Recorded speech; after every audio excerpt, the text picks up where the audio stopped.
Imagine for a moment stepping onto a brightly lit trade show floor, so massive it stretches well beyond your line of sight.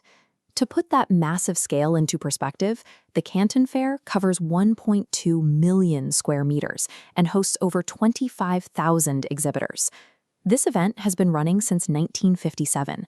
Twice a year, hundreds of thousands of international buyers gather at these doors to connect with Chinese manufacturers.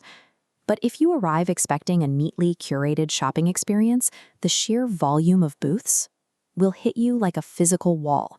This is a grueling marathon of constant, rapid-fire qualification. Walking these aisles without a strict plan guarantees decision fatigue. You will spend thousands on flights and hotels, only to end up too overwhelmed to negotiate.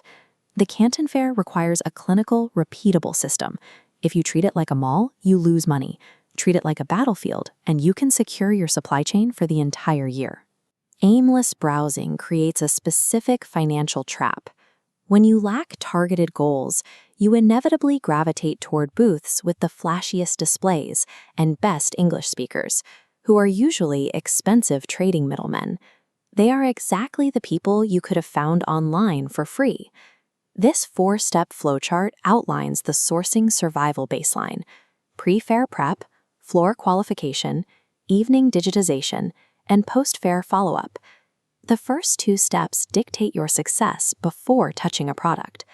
Pre-fair prep eliminates wandering, while active floor qualification stops you wasting time on wrong suppliers.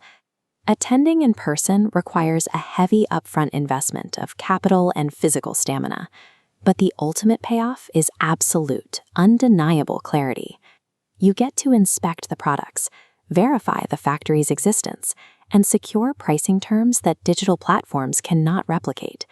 You only extract that value if you use your time on the floor as an active qualification protocol. That protocol begins with your flight dates. The Canton Fair is split into 3 phases. Arriving during the wrong week means walking past thousands of booths that have absolutely nothing to do with your business. Phase 1 targets heavy industry, electronics, and machinery. Phase 2 shifts entirely to consumer goods, gifts, and home decor.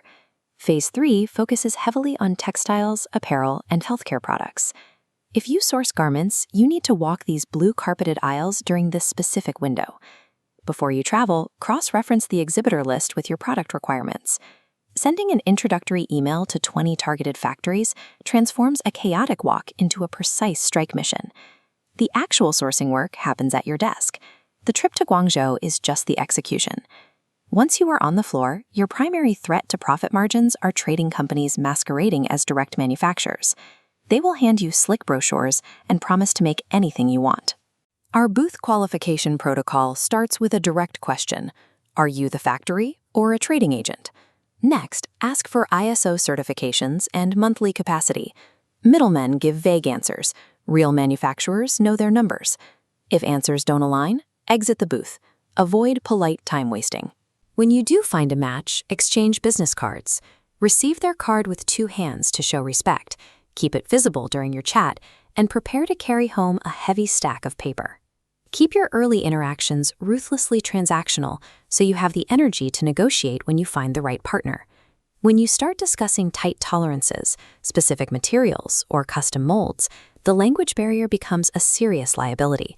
A slight misunderstanding on the show floor translates into a container full of defective products.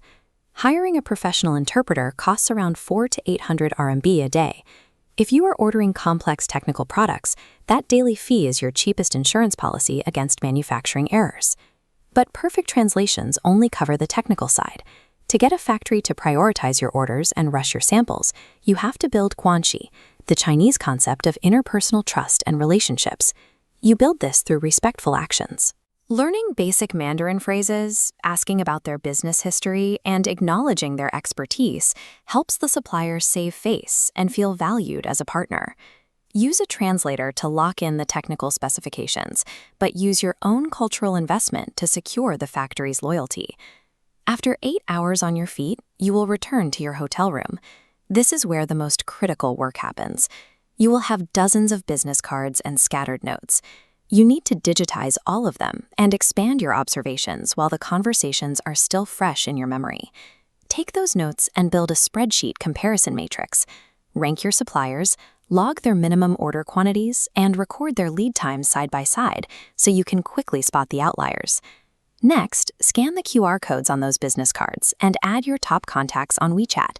Email is fine for official documents, but WeChat is the primary channel for rapid, daily communication in Chinese manufacturing.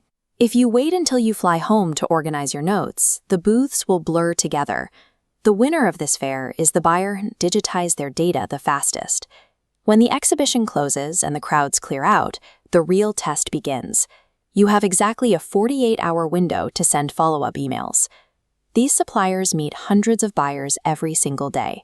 If you wait a week to ask for a formal quote or a sample, they will have already moved on to the clients who moved faster. A handshake on the show floor holds no value until it is locked into a digital follow-up system. This quadrant chart maps out the real trade-offs of attending the fair. It compares the upfront effort you invest against the actual business impact you receive. The actions that generate the highest return, pre-scheduling your meetings and rigorous, immediate follow-up, live squarely in the high-effort, high-impact zone. By contrast, showing up with no plan and randomly browsing booths burns massive amounts of energy for almost zero return.